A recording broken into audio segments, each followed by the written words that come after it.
বলছেন না কেন? খুব আরামে আছে? গুজরাটে, কাশ্মীরে, সব জায়গায় আমার মুসলমান ভাই বোনদের উপর তারা নির্যাতন, নিপীড়ন করছে। যাদের হাত সংখ্যালঘু মুসলমানদের হাতে রঞ্জিত, সেই সকল জঙ্গি সন্ত্রাসীদের মুখে সাম্প্রদায়িক সম্প্রীতির কথা মানায় না। পৃথিবীতে তোদের মতো সন্ত্রাসী আর কেউ আছে? তোরা আমাদের শত শত বছরের ঐতিহ্য, আমাদের বাবরি মসজিদকে দখল করে রাম মন্দির বানিয়ে গোটা দুনিয়ার 200 কোটি মুসলমানদের কলিজায় আগুন ধরিয়ে দিয়েছো তোমরা। দাউদকান্দি নিয়ে আরেকটা মনের কথা আছে, বলা দরকার। এখানে এক পিসাব ছিল, আল্লাহর বহুত বড় কুতুব। মাহফিলগুলো এই দাউদকান্দিতে হতে দেয় না। উপজেলা চেয়ারম্যানও ছিল। বাপ বেটা দাউদকান্দিকে কি করেছে দাউদকান্দির মানুষ জানে। আলেমদেরকে ঢুকতে দেয় নাই, কথা বলতে দেয় নাই। যারা আলেমদেরকে দাউদকান্দিতে ঢুকতে দেয় নাই, তারা আজ নিজেরাই দাউদকান্দিতে আসতে পারে না। যদি আসে, দাউদকান্দির মানুষ কিন্তু ভালো মেহমানদারি করবে। লম্বা লম্বা কথা বলেছে সে। আপনারা দেখেছেন বিভিন্ন টক শোতে ইসলামের বিরুদ্ধে, মুসলমানদের বিরুদ্ধে, আলেম ওলামার বিরুদ্ধে কত বিষোদাগার করে। ভারত যার বন্ধু, তারা শত্রু।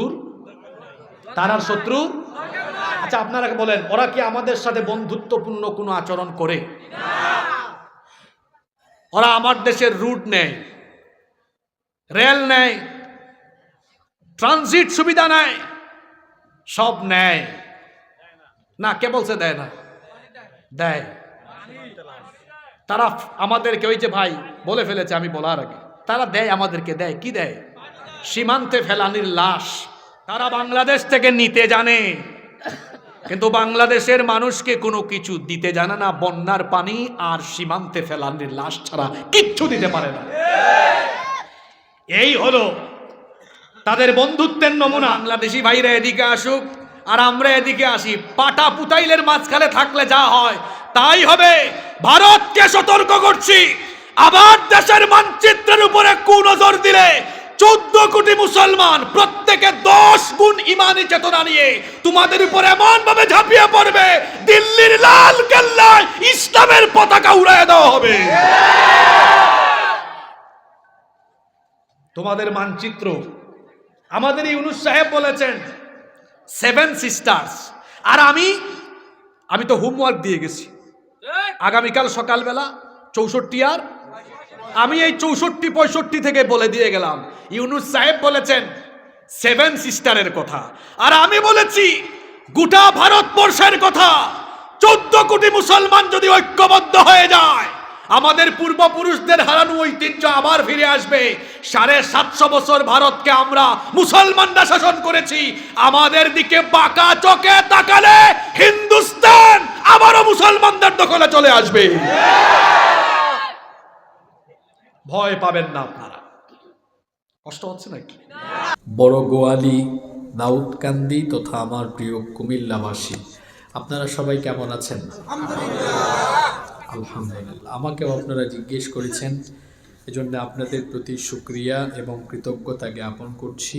আলহামদুলিল্লাহ আলা কুল্লি হাল ওয়া ফি কুল্লি মাকান। আলহামদুলিল্লাহ, মহান রব আমাকেও ভালো রেখেছেন, আমাদের সবাইকে সুস্থতার সাথে বাঁচিয়ে রেখে আজকের এই সুন্দর, বরকতময়, নান্দনিক এবং জান্নাতি এই আয়োজনে আমাদেরকে শামিল হওয়ার তৌফিক যিনি দান করেছেন, গলার আওয়াজ বড় করে সবাই বলেন তো তিনি কে? আল্লাহ। সেই মহান রবের দরবারে হৃদয়ের সবটুকু ভালোবাসা, আবেগ, অনুভূতিকে উজাড় করে দিয়ে খুশি মনে, প্রাণবন্ত আওয়াজে, উচ্চ কণ্ঠে কালিমাতুশ শুকর আদায় করে আমরা সকলেই পড়ছি আলহামদুলিল্লাহ। আমরা প্রশংসা করেছি কার? আল্লাহ। লাভ হয়েছে কার? সব কাজে প্রশংসা হবে কার? আল্লাহ। সম্মানিত উপস্থিতি, আমার প্রিয় মাতৃভূমি বাংলাদেশ এবং বাংলাদেশের মানুষ বর্তমান সময়ে এক চরম সংকটাপন্ন মুহূর্ত অতিবাহিত করছি।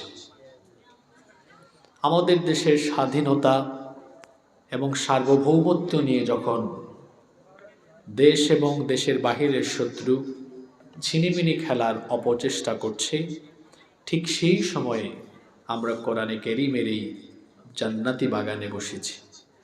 দেশের এই চরম সংকটকালীন সময়ে আজকে আমরা এমন একটি সূরার কিছু আয়াত থেকে কথা বলবো, যেখানে আমরা এই সময়ের করণীয় সম্পর্কে জানতে পারব এবং এই সময়ে আমাদের কি করা দরকার সে বিষয়ে আল্লাহর কোরআন থেকে আমরা আজকে কিছু কথা শুনব। বলি ইনশাআল্লাহ। আমি আপনাদের সামনে কোরআনে কারীমের ৮ নম্বর সূরা আনফালের ৬৪-৬৫ এই দুইটা আয়াত থেকে আজকে কথা বলবো। যে সূরা থেকে কথা বলবো বলেন তো সূরার নাম কি? একটু সবাই বলেন, সূরার নাম সূরা আনফাল। এই সূরাটি কোরআনে কারীমের ৮ নম্বর সূরা। জোরে বলেন তো কত নম্বর সূরা? ৮ নম্বর সূরা। যে আয়াত থেকে আজকে কথা বলবো আয়াত নাম্বার হলো ৬৪ এবং ৬৫। আপনাদেরকে একটা হোমওয়ার্ক আগে থেকেই দিয়ে রাখি। এই আয়াতগুলো আজকে গিয়ে বাড়িতে পরিবারের সবাইকে নিয়ে অর্থসহ পড়বেন। পারবেন না ইনশাআল্লাহ? যারা ইন্টারনেটে পরবর্তীতে শুনবেন আপনাদেরকে অনুরোধ করব এই আয়াতগুলো বাড়িতে বাংলা অনুবাদ সহ পড়বেন।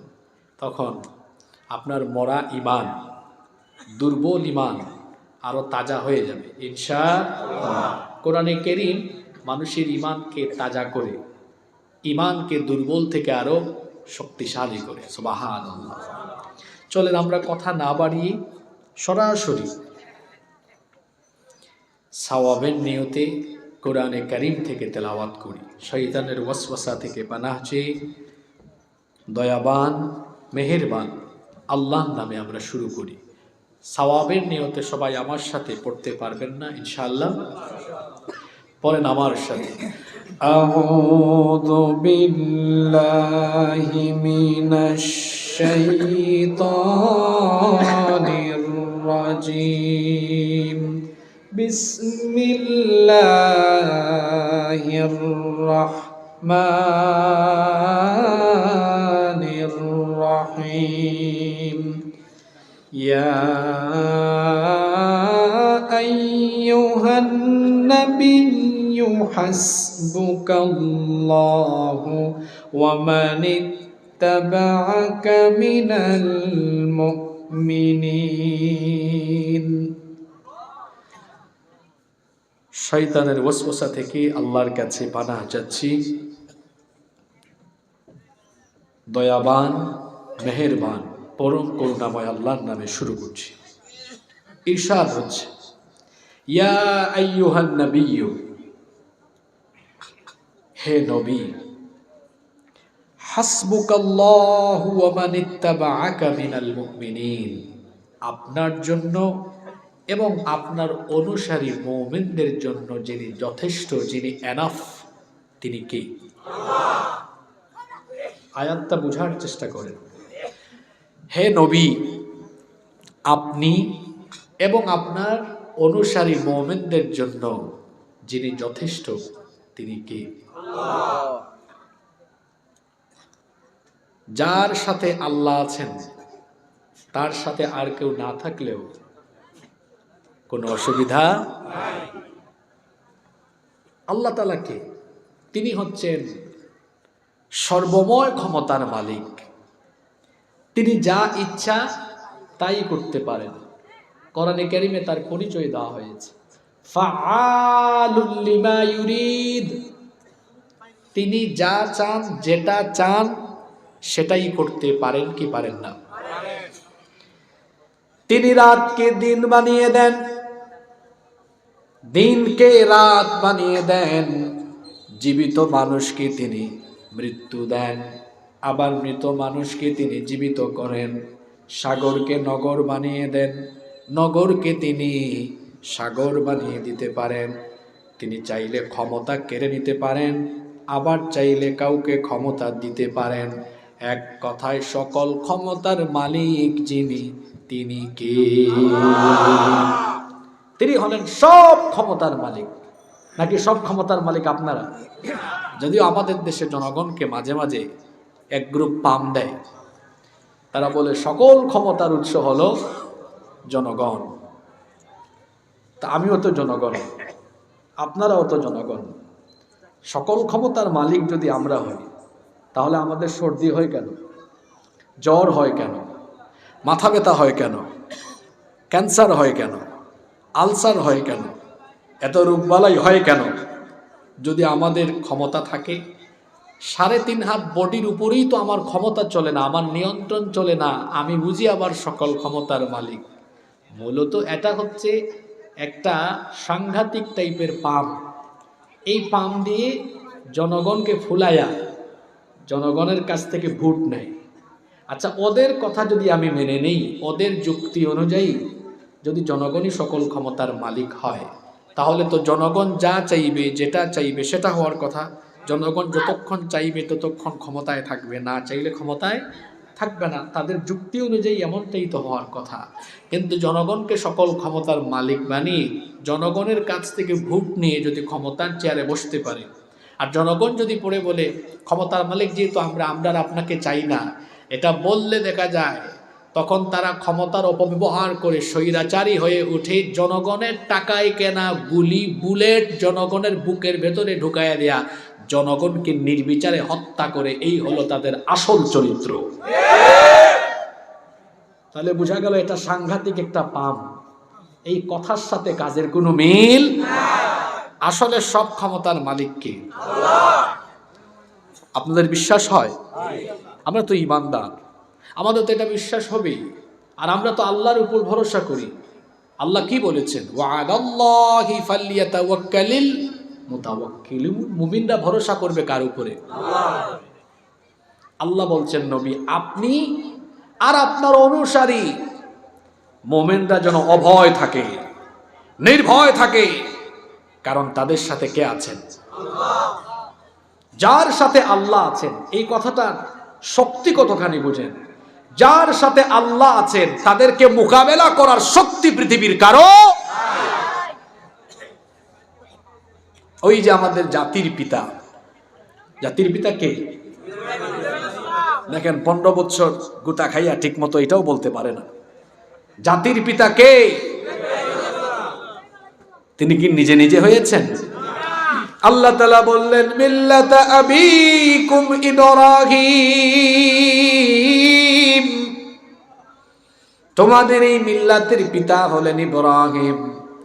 ইব্রাহিম আলাইহিস সালামকে আল্লাহ তাআলা তার কওমের জন্য নবী হিসাবে, রাসূল হিসাবে যখন পাঠালেন, তিনি তার মূর্তি পূজারী কওমের কাছে যখন দ্বীনের দাওয়াত পেশ করলেন, বিরোধিতা করেই তারা ক্ষান্ত হলো না, বরং নমরুদ আর তার বাহিনী সাইয়েদনা ইব্রাহিম খলিলুল্লাহর জন্য বিশাল আগুনের কুণ্ডলী জ্বালালো।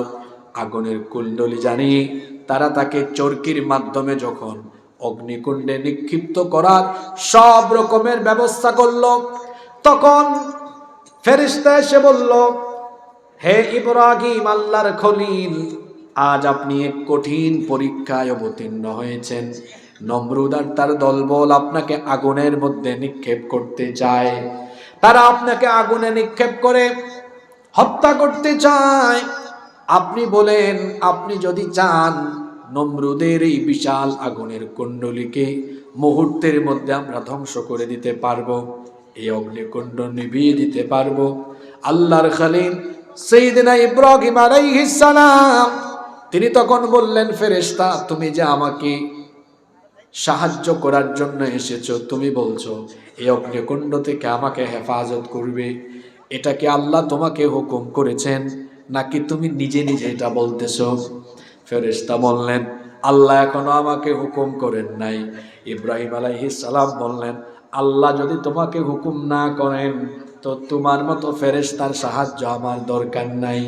আমি এই আগুনের কুণ্ডলীতে ঝাঁপ দিলে পরে আমার আল্লাহ যদি খুশি হয়ে যান, একবার আর দুইবার নয়, আল্লাহ যতবার চাইবেন ততবার আমি আগুনে ঝাঁপ দিতে রাজি আছি। তিনি তখন বললেন, হাসবুনাল্লাহু ওয়া নি'মাল ওয়াকিল। আমার জন্য আল্লাহ যথেষ্ট, অভিভাবক হিসাবে তিনি আমার জন্য উত্তম। সুবহানাল্লাহ। কথাটা কি বললেন? হাসবুনাল্লাহ, আমার জন্য যথেষ্ট কে? আপনারা কি আমার কথা শুনতেছেন? আপনারা কি ভাবছেন যে হুজুর কোন দিকে শুরু করছে? একটু পরে বুঝবেন হুজুর কোন দিকে ঢুকছে। মনোযোগ আছে তো? কথাটা কি বললেন? হাসবুনাল্লাহ, আমার জন্য যথেষ্ট কে? ইব্রাহিম আলাইহিস সালাম বললেন, অসুবিধা নাই, আমার আল্লাহ আমার জন্য যথেষ্ট। নমরুদ মনে করছে এই আগুন দিয়ে আমাকে সে জ্বালিয়ে পুড়ে শেষ করে ফেলবে, কিন্তু আমি তো জানি আমার আল্লাহ আমার সাথে আছেন। আমার আল্লাহ যদি আমার সাথে থাকেন, আর কেউ না থাকলেও আমার কেউ কোনো ক্ষতি করতে পারবে না। আল্লাহু আকবার। কি জাতের ঈমান! তার গোটা জীবনটাই ছিল পরীক্ষার। এই পরীক্ষায় তিনি অবতীর্ণ হলেন। তিনি বললেন, আল্লাহ, আগুনের পরীক্ষায় দাঁড়িয়েও আমি কোনো ভয় পাচ্ছি না, কারণ আমি জানি তুমি আমার জন্য যথেষ্ট। আল্লাহ খুশি হয়ে আগুনকে তখন বললেন, বলেন তো দেখি, পুরুষের মতো জবাব দিয়ে বলেন, আগুনের মালিক কে? সে আল্লাহ আগুনকে বললেন, ইয়া নারু কুনি বারদাম ওয়া সালামান আলা ইব্রাহিম। হে আগুন, তুমি আমার ইব্রাহিমের জন্য শান্তিদায়ক হয়ে যাও। আল্লাহু আকবার। নমরুদ আর তার বাহিনী ইব্রাহিম আলাইহিস সালামকে আগুনে ফেলে দিয়ে তারা মনে করছে আমার শত্রু শেষ, জ্বলে পুড়ে ছারখার হয়ে যাবে। তারা ইব্রাহিম আলাইহিস সালামকে আগুনে ফেলে দিয়ে ফুর্তি করছে, তামাশা করছে, মনে করছে এই তো ইব্রাহিম শেষ। হঠাৎ করে একজন কয়, স্যার দেখেন, আমরা আমাদের শত্রুকে আগুনে ফেলে দিলাম, আগুন তো পুরাতে পারে না। তখন নমরুদ আর তার বাহিনী লক্ষ্য করে দেখলো যে আগুনকে তারা আগুন মনে করেছিল, সেই আগুন আল্লাহর খলিল ইব্রাহিম আলাইহিস সালামের জন্য জান্নাতের ফুল বাগানে পরিণত হয়ে গেল। আল্লাহ যার জন্য যথেষ্ট, তার ক্ষতি কেউ করতে গেল। ইব্রাহিম আলাইহিস সালামের কথা। এবার আসেন একটু মুসা নবীর কথা বলি। আপনারা আছেন তো? আপনারাও এখন বিপদে আছেন, এই জন্য এই কাহিনীটা টান দিয়েছে আয়াত বলতে গিয়ে। আর কি বলেন, আপনারা বিপদে আছেন না? তো বিপদ থেকে উদ্ধার হবেন কেমনে? এই আয়াতগুলিতে এটা আছে। মুসা নবী তার অনুসারীদেরকে নিয়ে টেনশনে আছেন, কারণ বনি ইসরাইলের উপরে ফেরাউন অবর্ণনীয় নির্যাতন নিপীড়ন চালাচ্ছে। আল্লাহ তাআলা হুকুম করলেন, ও আমার নবী মুসা, তুমি তোমার অনুসারীদেরকে নিয়ে, তুমি তোমার উম্মত বনি ইসরাইলকে নিয়ে রাতের অন্ধকারে মিশর ছেড়ে চলে যাও। মুসা আলাইহিস সালাম রাতের অন্ধকারে তিনি তার উম্মত বনি ইসরাইলকে নিয়ে রওনা করলেন। এই খবর ফেরাউনের কানে চলে গেল। ফেরাউন তার দলবল সহ মুসা নবী আর বনি ইসরাইলকে তারা পেছন থেকে ফলো করতে লাগলো। মুসা আলাইহিস সালাম তার অনুসারীদেরকে নিয়ে যেতে যেতে পথ চলতে দিনের বেলা, সকালবেলা একেবারে লোহিত সাগরের সামনে চলে গেলেন।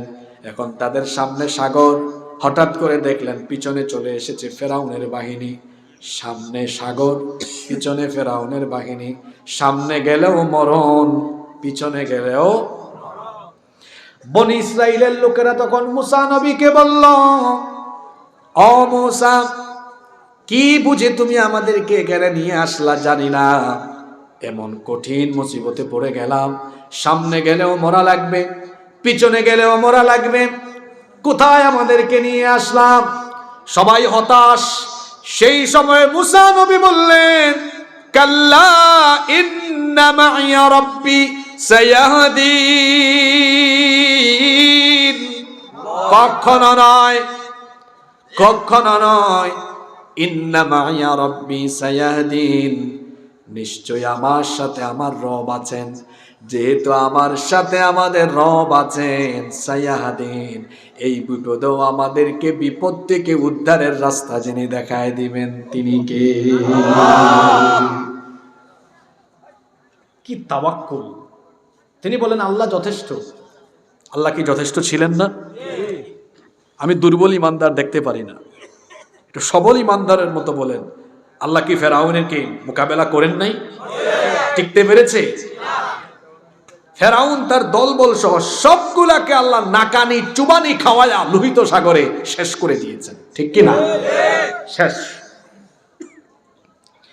তাহলে বোঝা গেল যার সাথে আল্লাহ আছেন, ক্ষমতাধর বাহিনী দিয়েও তাদের কোনো ক্ষতি। হিজরতের ঘটনা তো আপনাদের জানা আছে। আল্লাহ নবী তার হিজরতের সাথী, তার প্রিয় বন্ধু আবু বকর সিদ্দিক রাদিয়াল্লাহু আনহুকে নিয়ে রাতের অন্ধকারে রওনা হয়েছেন। ফজরের ওয়াক্ত হয়ে যায়। আবু বকর সিদ্দিক রাদিয়াল্লাহু আনহু তিনি বললেন, নবী গো, সম্ভবত আমরা এখন ধরা পড়ে যাব। এরা একেবারে কাছাকাছি চলে এসেছে, এত ছোট্ট গুহায় আমরা দুইজন অবস্থান নিয়েছি। এখন তারা যদি চলে আসে, কাছাকাছি আসলেই আমরা ধরা পড়ে যাব, আর ধরা পড়লে রেহাই পাবো না, কারণ আমরা দুইজন আর তারা অনেকজন। আল্লাহ নবী তখন বললেন, কে বলেছে আমরা দুইজন? লা তাহজান ইন্নাল্লাহা মা'ানা। কে বলছে দুইজন? হ্যাঁ, আমাদের সাথে কে আছেন? জোরে বলেন, কে আছেন? আল্লাহ যার সাথে আছেন তাদের কোনো ভয় আছে?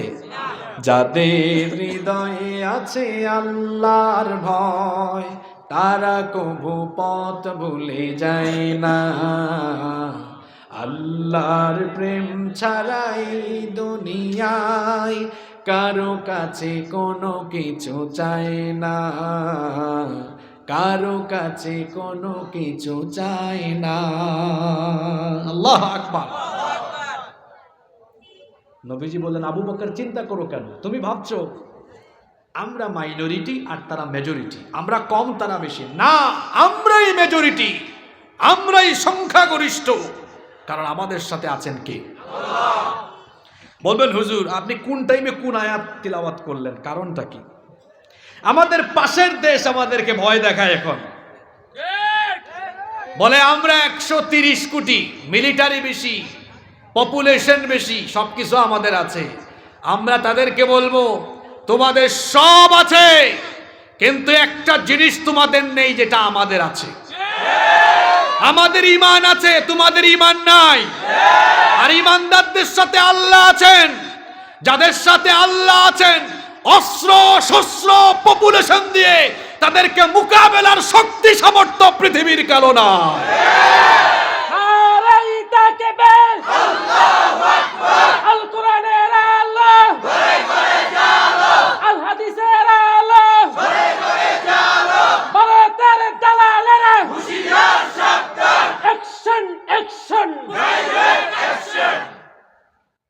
আল্লাহ আমার ভাইকে কবুল করুক।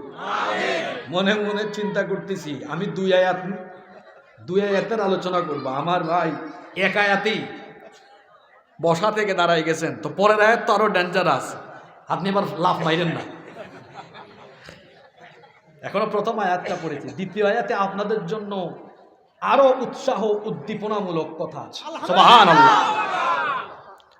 আল্লাহ বললেন, ইয়া আইয়ুহান নাবিয়্যু হাসবুকাল্লাহু ওয়া মানিত্তাবা'আকা মিনাল মুমিনিন। হে নবী, আপনি এবং আপনার অনুসারী মুমিনদের জন্য আল্লাহ যথেষ্ট। যার সাথে আল্লাহ আছেন তার সাথে কেউ না থাকলেও অসুবিধা নাই। যাদের সাথে আল্লাহ থাকেন তাদেরকে মোকাবেলা করার কোনো শক্তি বা সামর্থ্য কারো নাই। যার সাথে আল্লাহ থাকবেন, যার পক্ষে আল্লাহ দাঁড়িয়ে যাবেন, তাকে আর কেউ মোকাবেলা করতে পারবে না। যেমন দেখুন, বদরের যুদ্ধের কথা আমরা জানি। বদরের যুদ্ধে মুসলমানদের সংখ্যা ছিল কম না বেশি? জোরে বলেন, বদরের যুদ্ধে মুসলমানদের সংখ্যা ছিল কম না বেশি? সংখ্যায় আমরা ছিলাম মাত্র 313, আর কাফিরের সংখ্যা ছিল কত? 3000 না বাবা, কাফিরের সংখ্যা ছিল 1000। 1000 মুসলমান যুগে যুগে কালে কালে সংখ্যা দিয়ে বিজয়ী হয় নাই, কোয়ান্টিটি দিয়ে মুসলমান কোনোদিনও যুদ্ধে বিজয়ী হয় নাই, বরং মুসলমান যুদ্ধে বিজয়ী হয়েছে তার কোয়ালিটি দিয়ে। জোরে বলেন কি দিয়ে? বলবেন হুজুর সেই কোয়ালিটির নাম কি? উত্তর হলো সেই কোয়ালিটির নাম হলো ঈমান, আল্লাহর উপর তাওয়াক্কুল, আল্লাহর প্রতি অবিচল ঈমান। আল্লাহর প্রতি অবিচল ঈমান থাকার কারণে দৃঢ়তা তাদের মধ্যে ছিল, অবিচলতা তাদের মধ্যে ছিল, যার কারণে এই ঈমানি কোয়ালিটি থাকার কারণে তাদেরকে যিনি সরাসরি সাহায্য করে বিজয়ী করে দিয়েছেন, জোরে বলেন তিনি কে? আল্লাহ। এই কথা আল্লাহ কোরআনে কিভাবে বলছেন শোনেন। কোরআনুল কারীমের 3 নম্বর সূরা, সূরা আলে ইমরানের 123 নম্বর আয়াতে আল্লাহ তাআলা বলছেন, وَلَقَدْ نَصَرَكُمُ اللَّهُ بِبَدْرٍ وَأَنْتُمْ أَذِلَّةٌ فَاتَّقُوا اللَّهَ لَعَلَّكُمْ تَشْكُرُونَ। আল্লাহ তাআলা বলছেন, আর অবশ্যই আল্লাহ তোমাদেরকে বদরে সাহায্য করেছেন যখন তোমরা ছিলে হীনবল, তোমাদের সংখ্যা ছিল কম, কম হওয়া সত্ত্বেও তোমাদেরকে যিনি সাহায্য করেছেন, জোরে বলেন তিনি কে? আল্লাহ। প্রশ্ন হতে পারে সংখ্যায় কম থাকা সত্ত্বেও কিভাবে তারা যুদ্ধে বিজয়ী হয়ে গেল?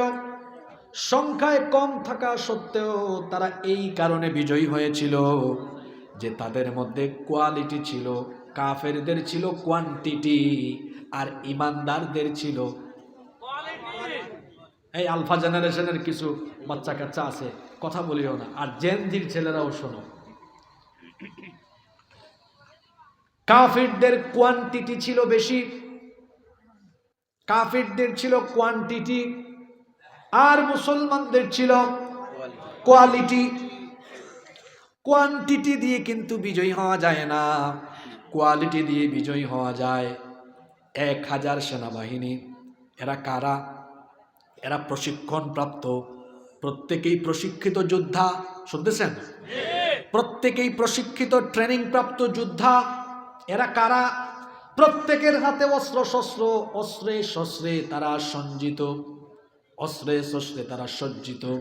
এরা কারা?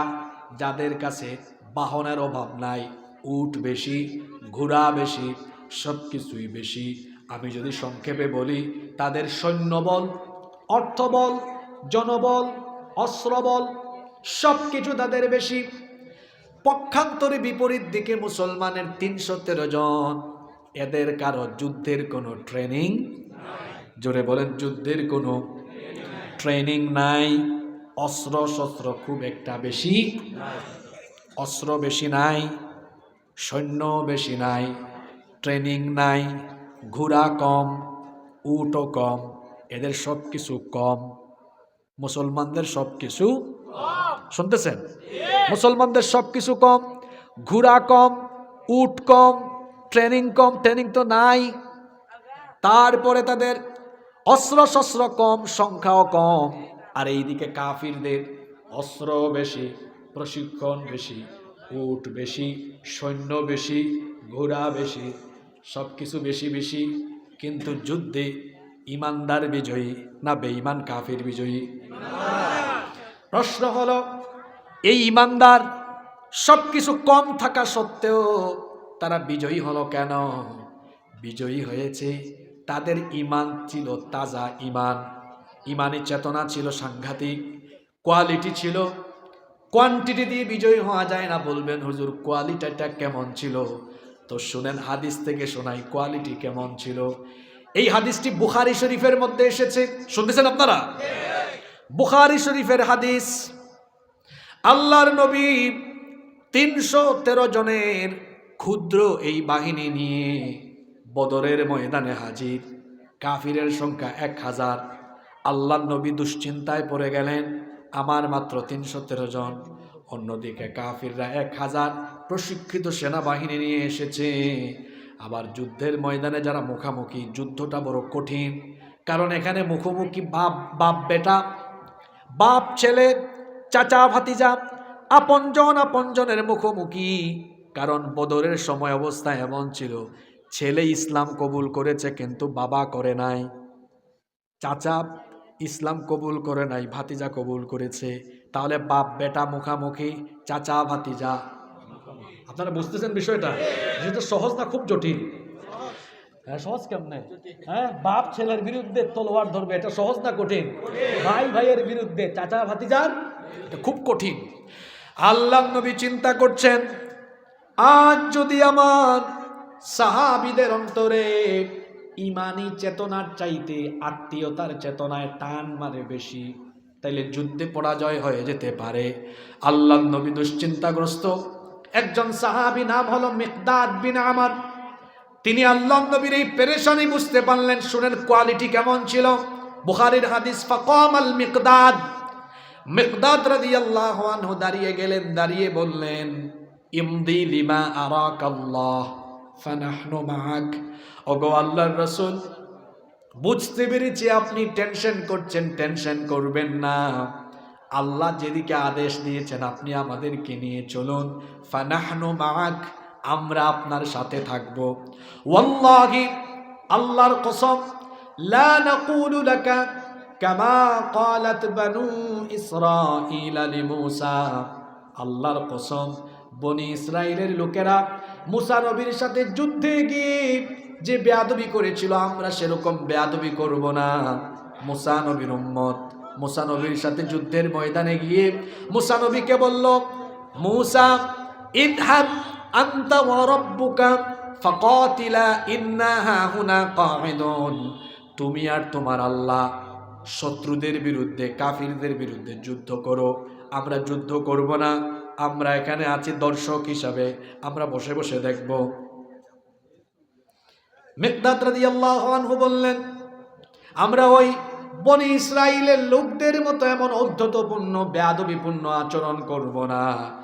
আমরা আপনাকে বলছি, ইযহাব আনতা ওয়া রাব্বুকা ফাকাতিলা ইন্না মাআকুমা মুকাতিলুন।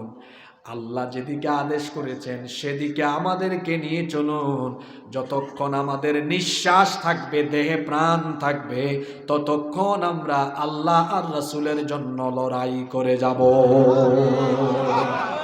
এত আস্তে বললেন সুবহানাল্লাহ। হ্যাঁ পুলা পয়েন্ট, পিছনে বাদাম খাইও না। তোমরা জুলাই আগস্টে যে কাম করছো, এখান থেকে আরো অনেক কিছু শোনো। কি বললেন? যতক্ষণ বেঁচে থাকবো ততক্ষণ কার পথে লড়াই করবো? জোরে বলেন, কার পক্ষে? আল্লাহর পথে আমরা লড়াই করব। আল্লাহর নবী খুশি হয়ে গেলেন। আল্লাহর নবী বললেন, যদি তোমাদের ঈমান এই রকম কোয়ালিটিপূর্ণ ঈমান থাকে, তো শোনো, আল্লাহর ওয়াদা হলো, তোমরা একা নও, তোমরা এখানে একা যুদ্ধ করবা না। আল্লাহ বলেছেন তোমাদের সাহায্যের জন্য কি পাঠাবেন। শোনো, সূরা আলে ইমরানের 124 নম্বর আয়াত।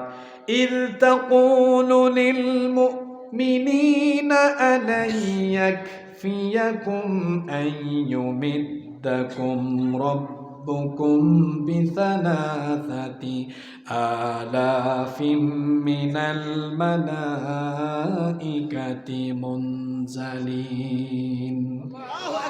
নবী স্মরণ করুন, যখন আপনি তাদেরকে স্মরণ করিয়ে দিয়েছিলেন, যদি তোমরা এভাবে ঈমানের উপর দৃঢ় থাকো তো তোমাদের জন্য এটা কি যথেষ্ট নয়? তোমাদেরকে আল্লাহ একা ছাড়বেন না। আল্লাহ 3000 ফেরেশতা পাঠিয়ে যুদ্ধের ময়দানে তিনি তোমাদেরকে সাহায্য করবেন। কয় হাজার? 3000। এক একজন ফেরেশতা কি এক একজন সলিমুদ্দিন কলিমুদ্দিনের মতো? দুনিয়ার কয়েক হাজার সলিমুদ্দিন কলিমুদ্দিনকে একসাথে থাপড়াবে। কয়জন ফেরেশতা? কয়জন? তাহলে বদরের যুদ্ধে 313 জনের সাথে ছিলেন কে? জোরে বলেন, ছিলেন কে? আল্লাহ ছিলেন বলে আল্লাহ কি পাঠিয়েছেন? জোরে বলেন, কি পাঠিয়েছেন? কাফিরের দল তারা দেখছে 313 জনের সাথে যখন লড়াই শুরু হয়েছে, সিরাতের গ্রন্থগুলো পড়ে দেখবেন, তারা বলে কিসের 313 জন? আমরা সাদা সাদা কাপড় পরিহিত এমন কিছু যোদ্ধাদেরকে দেখলাম, তাদের সামনে দাঁড়ানোর শক্তি আমাদের ছিল না, এলো পাতারি ভাবে আক্রমণ হয়েছে। আল্লাহু আকবার। 313 জন ওইদিকে 1000। কাফিরদের কোয়ান্টিটি আছে আর ইমানদারদের জোরে বলেন কি আছে? তাহলে কোয়ালিটি থাকলে কি হবে? এবার শুনেন, আজকে সূরা আনফালের কত নম্বর আয়াত থেকে আলোচনা হচ্ছে? শুধু আপনিই পারলেন, বাকিরা পারল না। 64 তো বললাম, এবার 65 নাম্বারটাতে আসেন। কোয়ালিটি থাকলে কি হবে? আল্লাহ বলছেন, ইয়া আইয়ুহান নাবিয়্যু হাররিদিল মুমিনিনা আলাল কিতাল ইয়াকুম মিনকুম 20 সাবিরুনা ইয়াগলিবু মিআতাইনি ওয়া ইয়াকুম মিনকুম মিআতুন ইয়াগলিবু আলফাম মিনাল্লাযীনা কাফারু বিআন্নাহুম কওমুল লা ইয়াফকাহুন। আল্লাহ তাআলা বলছেন, ইয়া আইয়ুহান নাবিয়্যু, হে নবী, হাররিদিল মুমিনিনা আলাল কিতাল, লড়াইয়ের জন্য মুমিনদেরকে ইনকারেজ করেন, উৎসাহিত করেন। যুদ্ধের জন্য মুমিনদেরকে উদ্বুদ্ধ করেন, মুমিনদেরকে উৎসাহ দেন। বলেন তারা যেন ভয় না পায়। তারা যদি মুমিন হয় তাদের সাথে আছেন কে? আল্লাহ। কিভাবে আল্লাহ আছেন? আল্লাহ বলছেন, ইয়াকুম মিনকুম 20 সাবিরুন, যদি তারা অবিচল মাত্র 20 জন বান্দা হয়। জোরে বলেন কয়জন? ইয়াগলিবু মিআতাইন, 200 জনকে পরাস্ত করে বিজয়ী হয়ে যাবে। আল্লাহু আকবার। ইমানদার 20 জন কয়জনকে পরাস্ত করবে? এটা কি মোল্লার কথা না আল্লাহর কথা? কত বড় কথা শুনেন, ইয়াকুম মিনকুম 20 সাবিরুন, যদি তোমাদের মধ্যে ইমানের উপরে অবিচল থাকা 20 জন মুমিন থাকে, ইয়াগলিবুনা মিআতাইন, 200 জনকে তারা পরাজিত করতে পারবে। ওয়া ইয়াকুম মিনকুম মিআতুন ইয়াগলিবু আলফাম মিনাল্লাযীনা কাফারু, আর যদি তোমাদের মধ্যে ইমানের উপর অবিচল থাকা 100 জন মুমিন থাকে, 1000কে মোকাবেলা করতে পারবে। এই সুবহানাল্লাহটা হইছে কেমন? দুর্বল না সবল আওয়াজ? এরা বুঝে নাই, এখনো অঙ্ক বুঝে নাই। 20 জন মনে রাখতেও পারে নাই। 20 জন 100 জন, তাড়াতাড়ি করে ভাগ করে হিসাব করেন তো, আনুপাতিক কত পড়ে? শতকরা। তার মানে বোঝা গেল, একজন মুমিন 10 জন কাফেরের। আচ্ছা, কথাটা কি আমার? ভারতের জনসংখ্যা কত? 100। সব কি মুসলমান? এখানে 25-30 কোটি আছে আমাদের ভাই, ওইটা বাদ দিয়ে হিসাব করেন 100 কোটি। কত কোটি? আমরা আছি 14 কোটি বাংলাদেশে মুসলমান, বাকিরা অন্যান্য ধর্মের। তো 14 কোটিকে 10 দিয়া গুণ মারেন, হিসাব বুঝেন কত? আরে এই হিসাবটা কি আমার? এই হিসাব দেখাইছেন কে এখানে? 14 কোটি গুণ 10 কত? কি মনে করো 100 কোটি নিয়ে 14 কোটির মোকাবেলায় দাঁড়িয়ে থাকতে পারবে না? ফুৎকার দিলে তোমরা উড়ে যাবা।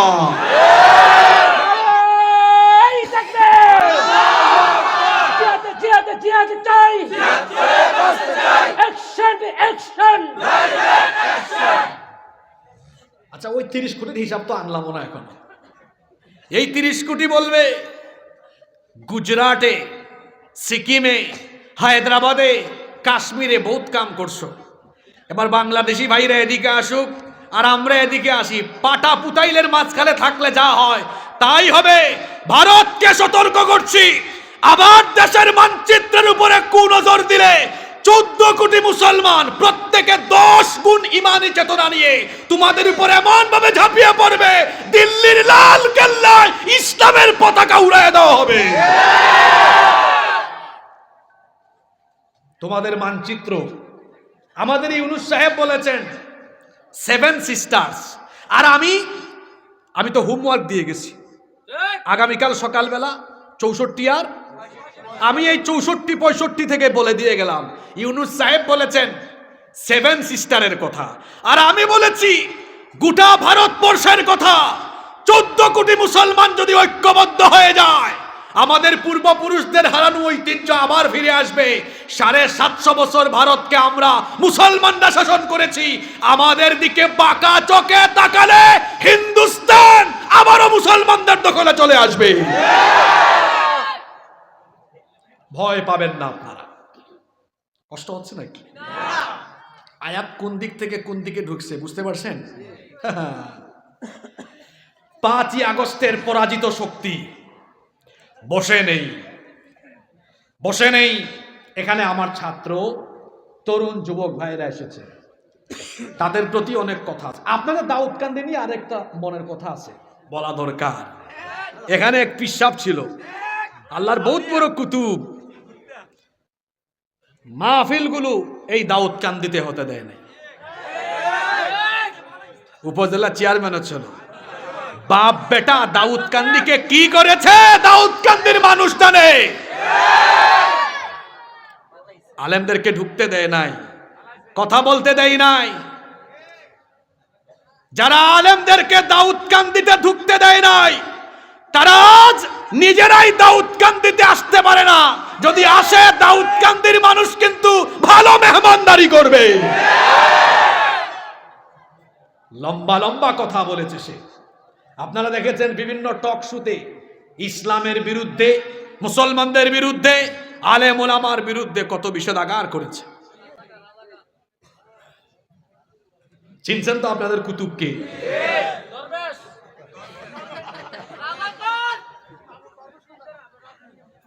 আপনারা বলবেন না, আমি বলবো?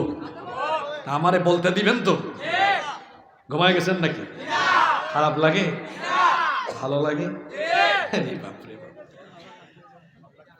একজন মুসলমান কয়জন কাফেরের মোকাবেলায়? কয়জন? এটা আসবে না। এটা আসবে তখন ভিতরে কি থাকলে?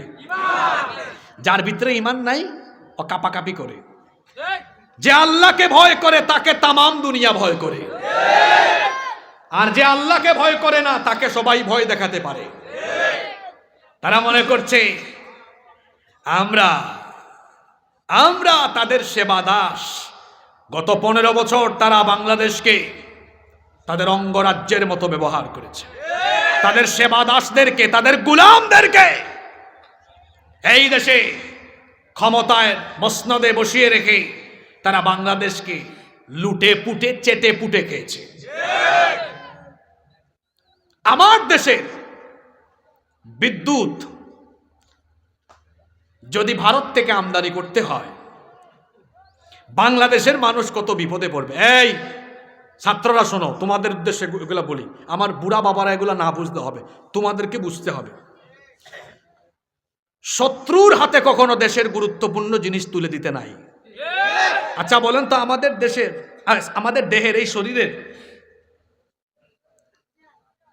মূল অংশ কোনটা? যেটা না থাকলে দেহের কোনো না, যেটা না থাকলে মাথাও চলবে না, সব কেজু। সেটা কি? না, আরে এত সহজ বিষয় বলতে পারলেন না। আত্মা ছাড়া, রুহ ছাড়া দেহের কোনো দাম আছে? আচ্ছা, যখন আত্মা রুহ চলে যায় তখন আমরা তাকে আর নাম ধরে ডাকি? কি বলেন আপনারা? তাহলে যে জিনিস থাকলে মানুষ থাকে, প্রাণ থাকে, ওইটার নাম কি? জোরে বলেন।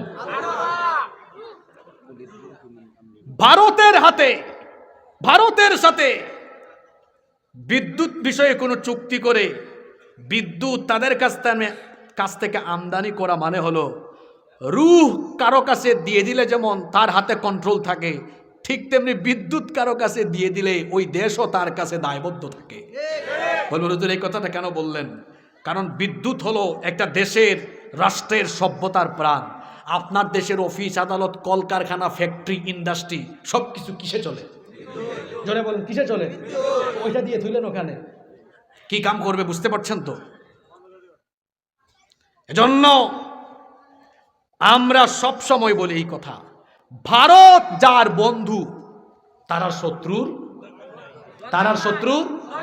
আচ্ছা আপনারা বলেন, ওরা কি আমাদের সাথে বন্ধুত্বপূর্ণ কোনো আচরণ করে?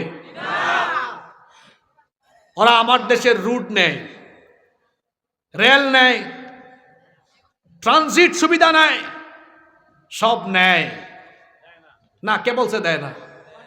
দেয়। তারা আমাদেরকে, ওই যে ভাই বলে ফেলেছে আমি বলার আগে, তারা দেয় আমাদেরকে, দেয় কি দেয়? সীমান্তে ফেলানির লাশ।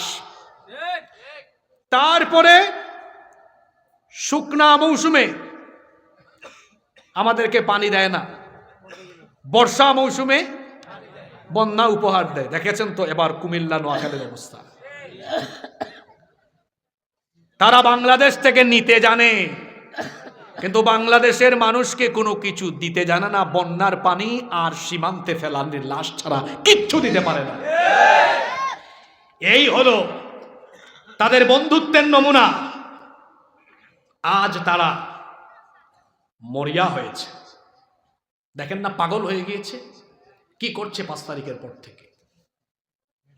তাদের যতগুলো, বলতেছি একটা একটা করে, তাদের যতগুলো মিডিয়া আছে, বেশিরভাগ মিডিয়া মিথ্যাচার, অপপ্রচার, মিথ্যাচার আর অপপ্রচারে লিপ্ত হয়ে তারা দুই দেশকে আজকে যুদ্ধাবস্থার সম্মুখীন করেছে।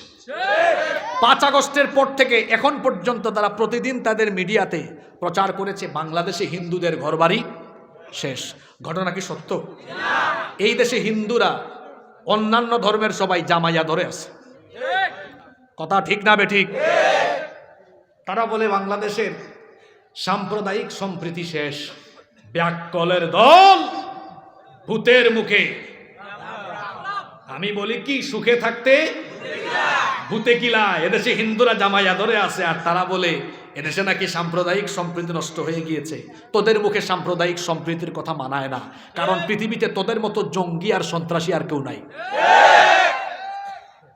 আমার দেশে হিন্দুদের উপরে আমরা নির্যাতন করি না, যদিও তারা সংখ্যালঘু, কিন্তু তোরা কি করেছিস? সেই দেশে মাইনরিটি, সংখ্যালঘু কারা? খুব আরামে আছে। হ্যাঁ, কথা বলছেন না কেন? খুব আরামে আছে। গুজরাটে, কাশ্মীরে, সব জায়গায় আমার মুসলমান ভাই বোনদের উপর তারা নির্যাতন, নিপীড়ন করছে। যাদের হাত সংখ্যালঘু মুসলমানদের হাতে রঞ্জিত, সেই সকল জঙ্গি সন্ত্রাসীদের মুখে সাম্প্রদায়িক সম্প্রীতির কথা মানায় না। পৃথিবীতে তোদের মতো সন্ত্রাসী আর কেউ আছে?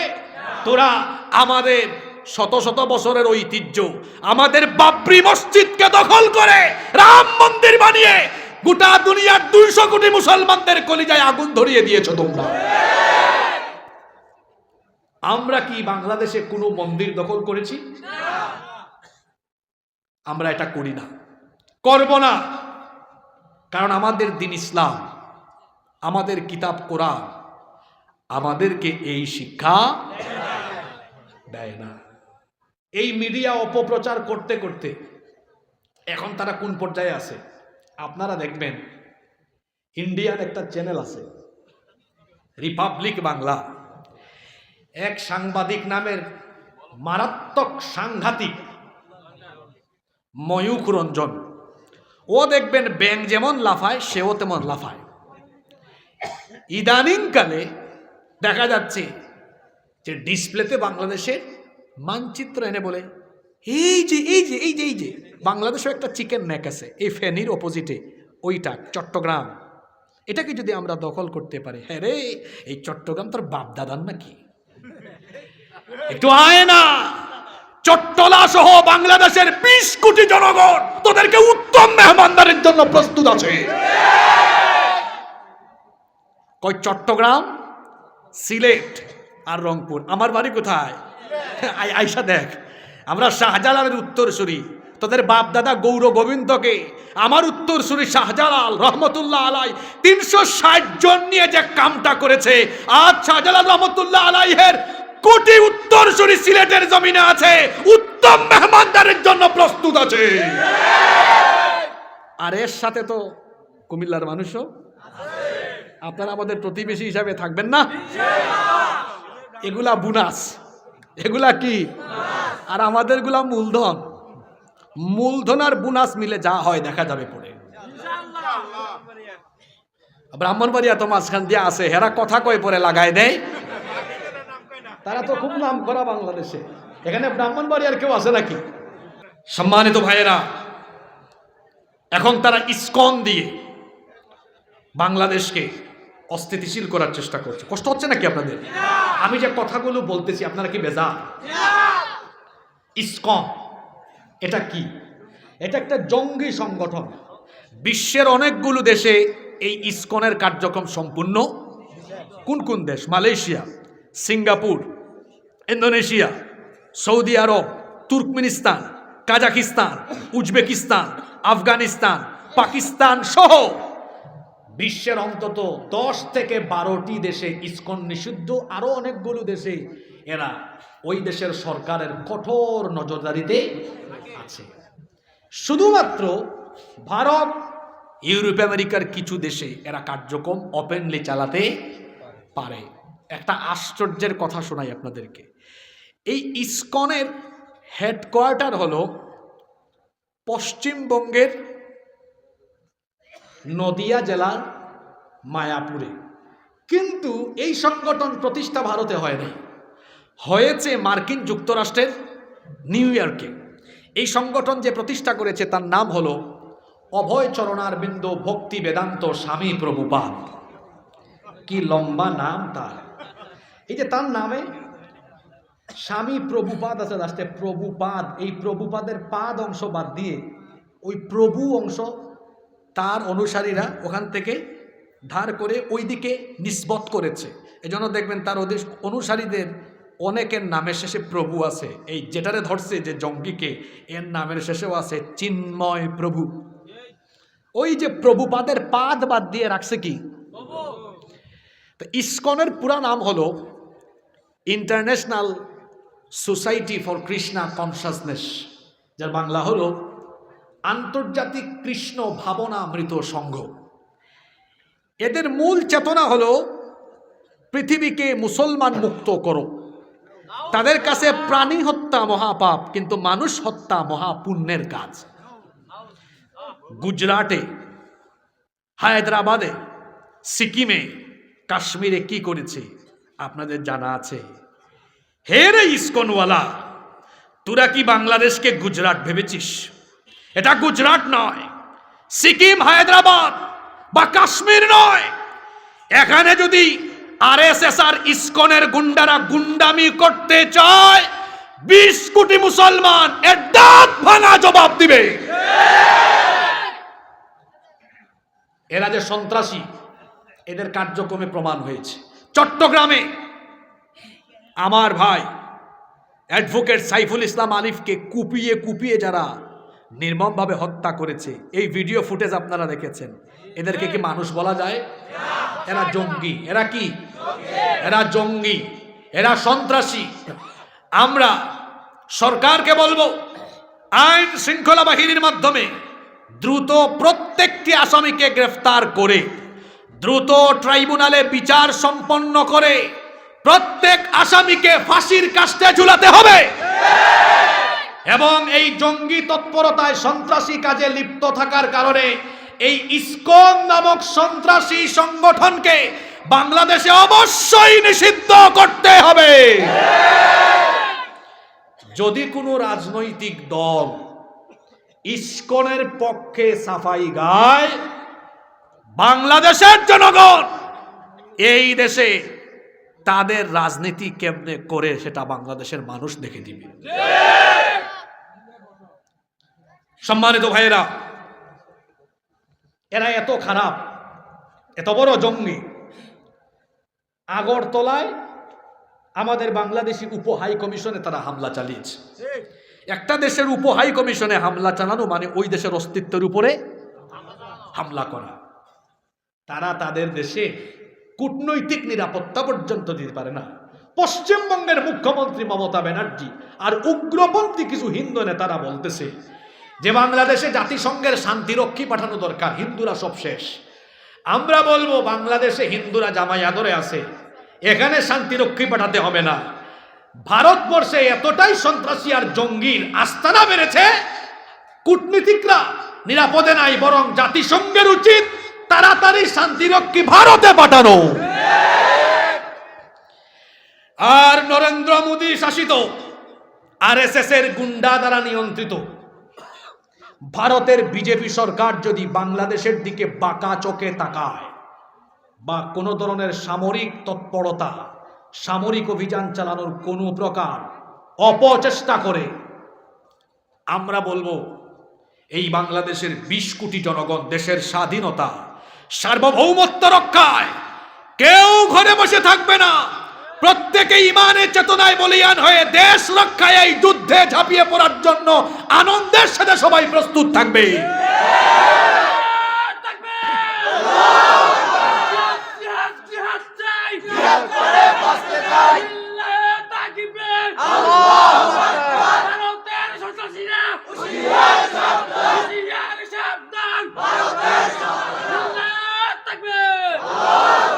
আপনারা বলবেন হুজুর আপনি যে একটা কথা বললেন আনন্দের সাথে যুদ্ধে ঝাঁপিয়ে পড়বে, কিসের সাথে? এই কথাটা কেন বললেন? এবার এটাও ফাঁস করে দিন। আপনারা আছেন না ঘুমাই গেছেন? কিসের সাথে যুদ্ধে ঝাঁপিয়ে পড়বে? একটু জোরে বলেন। আনন্দের সাথে যুদ্ধে ঝাঁপিয়ে পড়বে। কেন? একটা হাদিস শোনাই, নাসাই এবং তিরমিজি শরীফে হাদিসটি বর্ণিত হয়েছে। হযরত সাউবান রাদিয়াল্লাহু আনহু হাদিসটি বর্ণনা করেছেন। তিনি বলেছেন, আল্লাহর রাসূল বলেছেন, ইসাবাতানি মিন উম্মতি আহরাজাহুমাল্লাহু মিনান নার। আমার উম্মতের দুটি দলকে আল্লাহ তাআলা জাহান্নামের আগুন থেকে মুক্তি দিবেন, তাদেরকে আল্লাহ জান্নাত দিবেন, জাহান্নাম থেকে বাঁচিয়ে দিবেন। আল্লাহু আকবার, বলেন সুবহানাল্লাহ। কয়টা দলকে কিসে থেকে বাঁচাবেন? বীর পুরুষের মতো বলেন, কয়টা দলকে? এই দুই দলে আপনারা থাকতে চান কি চান না? একটা দল হলো আল্লাহর নবী বলেছেন ইসাবাতুল তাকজুল হিন্দ, যারা হিন্দুস্তানের বিরুদ্ধে যুদ্ধ করবে, হিন্দুস্তানের বিরুদ্ধে যুদ্ধে অংশগ্রহণ করলে ওই লোকের জন্য আল্লাহ জাহান্নামের আগুন হারাম করে দিবে। এটা এই হুজুর বলেছে? বলেছেন বড় হুজুর মুহাম্মাদুর রাসূলুল্লাহ। কি বলেছেন? আমার উম্মতের দুইটা দলকে আল্লাহ জাহান্নাম থেকে মুক্তি দিবেন। একটা দল ইসাবাতুন তাকজুল হিন্দ, যারা হিন্দুস্তানিদের বিরুদ্ধে যুদ্ধ করবে। তাহলে রসুল ১৫০০ বছর আগে বলে গিয়েছেন হিন্দুস্তানের সাথে মুসলমানদের কি হবে? জোরে বলেন, কি হবে? কি হবে? এই যুদ্ধে যারা যোদ্ধা হবে তাদেরকে জাহান্নাম থেকে মুক্তির ওয়াদা করেছেন কে? আল্লাহ। বলবেন হুজুর একদল তো পাইলাম, আর একদল কোনটা? ওয়াইসাবাতুন তাকুনু মা ঈসা ইবনে মারইয়াম আলাইহিমাস সালাম, যারা ঈসা আলাইহিস সালামের সাথে থাকবে তার অনুসারী হবে। ঈসা আলাইহিস সালাম কিন্তু মারা যান নাই, ইন্তেকাল হয় না, আবার আসবেন, এসে দাজ্জালকে হত্যা করবেন। তার সাথেও যারা থাকবে তাদেরকেও যিনি জাহান্নাম থেকে মুক্তি দিবেন তিনি কে? আল্লাহ। যদি আমরা হায়াত থাকতে দাজ্জাল পাই, ঈসা আলাইহিস সালাম আসেন, ইমাম মাহদি আসেন, তাদের অনুসারী হব। আর যদি হায়াত থাকতে হিন্দুস্তানের বিরুদ্ধে যুদ্ধ হয়, ঘরে বসে থাকবো না, জান মাল দিয়ে তাদের বিরুদ্ধে যুদ্ধ করব। কারা কারা রাজি আছেন তো হাত তুলে দেখা। নারায়ে তাকবীর, আল কোরআনের আলো ঘরে ঘরে জালো, আল হাদিসের আলো ঘরে ঘরে জালো, জিহাদ চাই, জিহাদ করে বাঁচতে চাই, ভারতের দালালেরা হুঁশিয়ার সাবধান, ইসকনের সন্ত্রাসীরা হুঁশিয়ার সাবধান, অ্যাকশন অ্যাকশন ডাইরেক্ট অ্যাকশন। এই তাকবীর, আল্লাহু আকবার। হাত তুলান, আমার আল্লাহ কবুল করেন। আশেপাশে শয়তান থাকলে ওগুলার একটা শিক্ষা দিই। আমার চাচারা চুপচাপ থাকেন। এই যুবক ছেলেরা, ছাত্ররা কথা বলো দেখি। এখন যে ফেরাউনকে তোমরা তাড়ায় দিলা, এইটার নাম কি কোরআন হাদিসে আছে? সরাসরি তার নাম নাই। আশ্চর্য কথা, যেটার নাম নাই এইটারই ছেলেরা এমনি খেদাইছে।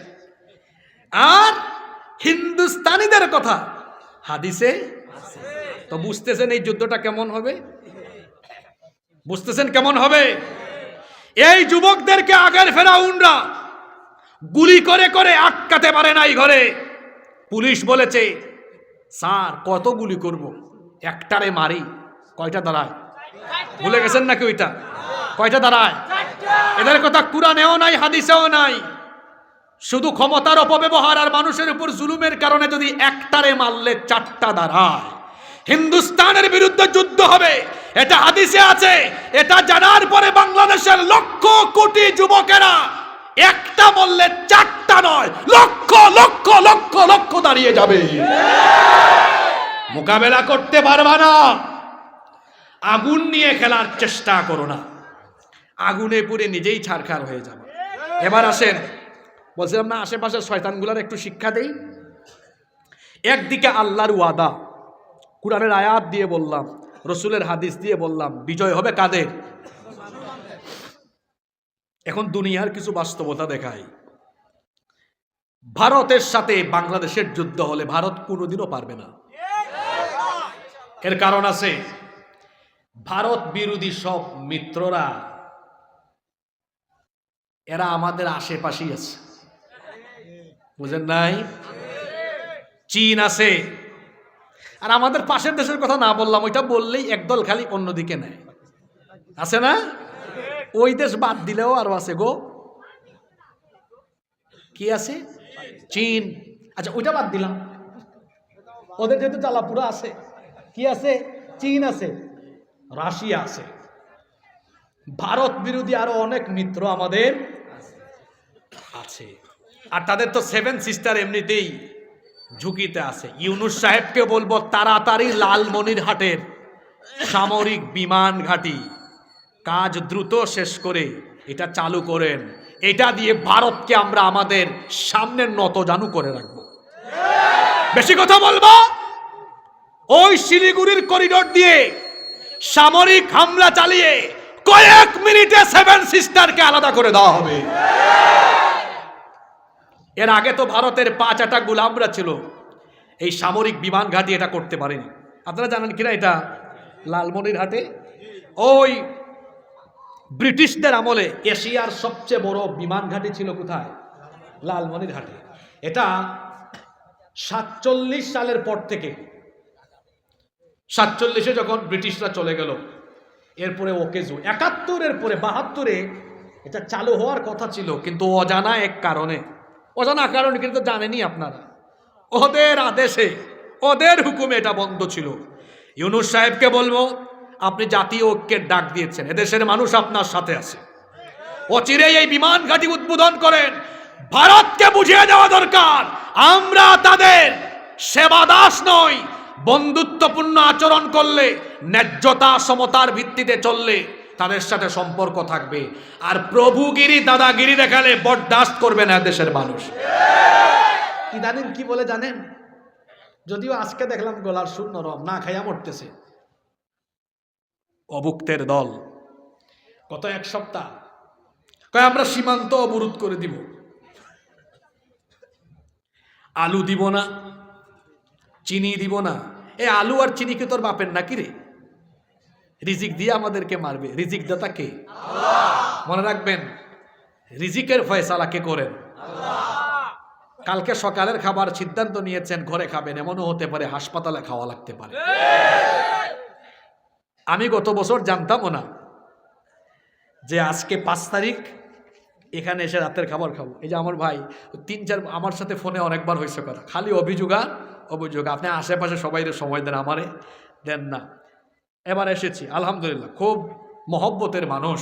তো এই যে এখানে আজকে খাইলাম, খাবো, এটা জানা ছিল? জানা ছিল না। রিজিকের বিষয়টি এমন। তারা যখন আলু আর পেঁয়াজ দিবে না বলেছে, আসলে ব্যবসার সিস্টেমটা এমন। গৌরীপুরে দেখবেন, এক ব্যবসায়ী আপনারা না দিলে অসুবিধা আছে, আরেক ব্যবসায়ী এগিয়ে আসবে, ব্যবসায়ী চাইবে ব্যবসা করতে। পাশের দেশ আরেকটা আছে আমাদের, ওইটা যখন জাহাজ ভরে ভরে পাঠায়, তখন আবার আমার দেশে আরেক গ্রুপ আছে, কয় আল্লাহ সব অস্ত্র, আসলে অস্ত্র না, আসে ভালো জিনিস। ঠিক না বেঠিক?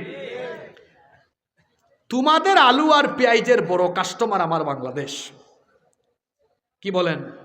ভারতের বাণিজ্যের বড় কাস্টমার কি বাংলাদেশে না?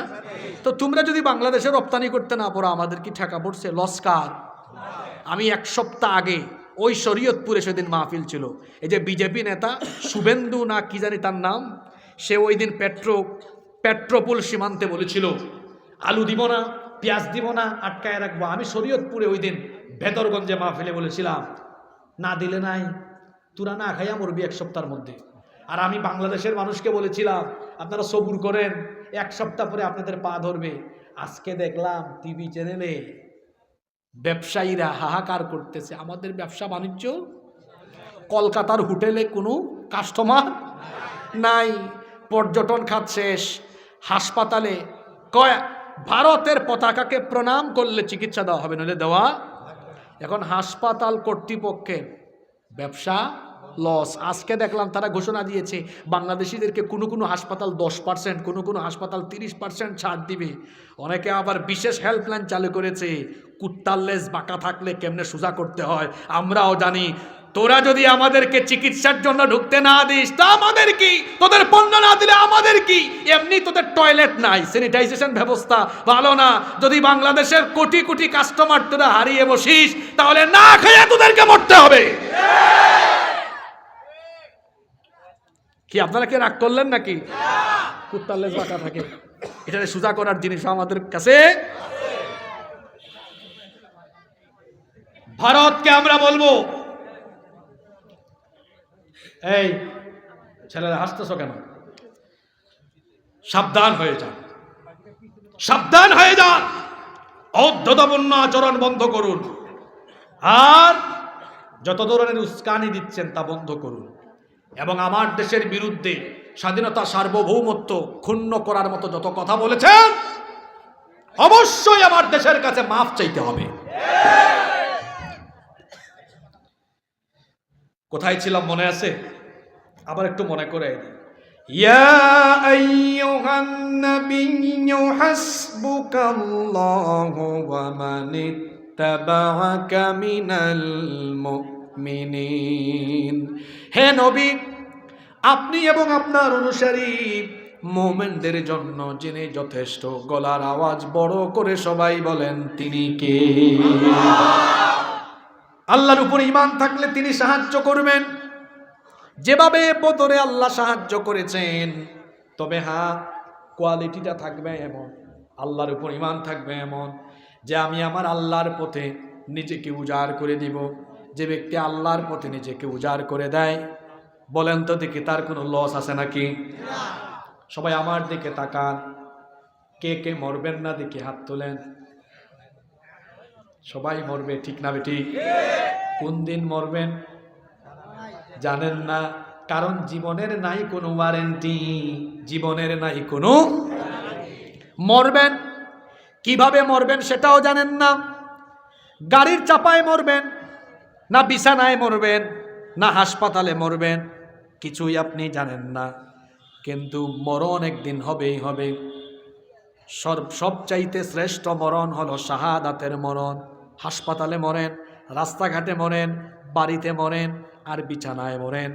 মরার পরে, জোরে বলেন তো, মরার পরে আল্লাহর দরবারে হিসাব এবং বিচারের সম্মুখীন হওয়া লাগবে কি লাগবে না? আসতে বলবেন না, জোরে বলেন। মরার পরে আল্লাহর আদালতে, আল্লাহর সামনে বিচারের সম্মুখীন হওয়া লাগবে কি লাগবে না? মরার পরে হিসাব আছে, বিচার আছে, অবশ্যই আপনার বিচার করা হবে, অবশ্যই আপনার হিসাব হবে। কিন্তু এক প্রকার মৌত আছে, মরার পরে কোনো হিসাব হবে না, মরার পরে কোনো বিচার হবে না।